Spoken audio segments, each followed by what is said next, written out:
Assalamualaikum, bertemu lagi dengan saya Fatmawati di channel Psycho Eduroom. Hari ini saya akan membagikan informasi terkait sibling rivalry. Pernah dengar? Yuk tonton videonya, saya akan jelaskan mengenai apa sih sibling rivalry dan apa dampaknya untuk anak.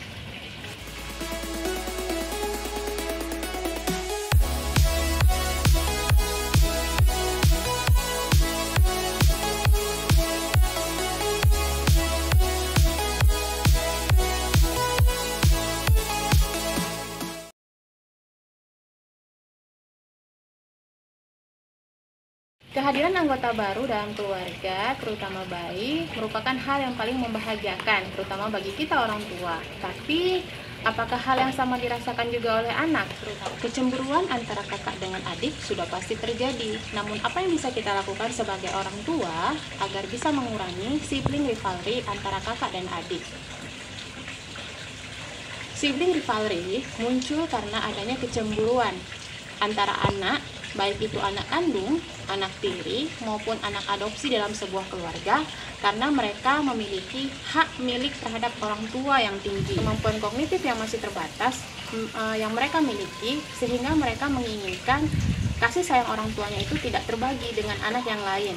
Mereka menganggap kasih sayang orang tua itu seperti sebuah kue yang kemudian proporsinya harus sama dan tidak boleh dibagi. Lalu apa yang terjadi jika dibagi seperti ini? Nah, jika sama tidak masalah, tapi bagaimana jika berbeda? Nah, inilah potensi awal munculnya sibling rivalry pada anak. Lalu apa dampak sibling rivalry pada anak? Salah satunya adalah tantrum. Anak bisa menjadi marah atau misalnya berteriak keras. Itu adalah bentuk protes yang biasa dia ungkapkan. Namun tidak bisa dengan bahasa yang baik karena kemampuan komunikasinya yang masih terbatas. Berikutnya adalah agresi. Anak jadi lebih sering memukul, kemudian berteriak keras, ataupun misalnya dia memukul adiknya ketika kita sedang menggendong sang bayi. Dampak lainnya adalah regresi, artinya mundurnya perkembangan. Anak yang sebelumnya sudah mampu melakukan toilet training dengan benar, tapi pada saat dia mengalami sibling rivalry dan protes terhadap rebutan kasih sayang, maka dia bisa jadi mengompol dengan tiba-tiba dan dia tidak mengatakan. Ini sebenarnya adalah salah satu bentuk yang bisa dia lakukan untuk mendapatkan perhatian kembali dari orang tuanya. Jika ini terus dibiarkan, maka ini akan berlanjut sehingga anak beranjak dewasa dan ini akan meninggalkan luka pengasuhan tersendiri bagi sang anak. Lalu apa yang bisa kita lakukan sebagai orang tua supaya sibling rivalry ini bisa kita kelola dengan baik? Salah satunya adalah hentikan upaya untuk membandingkan anak. Karena ketika kita membandingkan anak merasa akan semakin terancam harga dirinya. Dia akan membandingkan dirinya dengan adiknya sehingga perasaan berkompetisi atau bersaing akan terus muncul. Hal lainnya yang bisa kita lakukan sebagai orang tua adalah libatkan sang kakak dalam pengasuhan sang adik.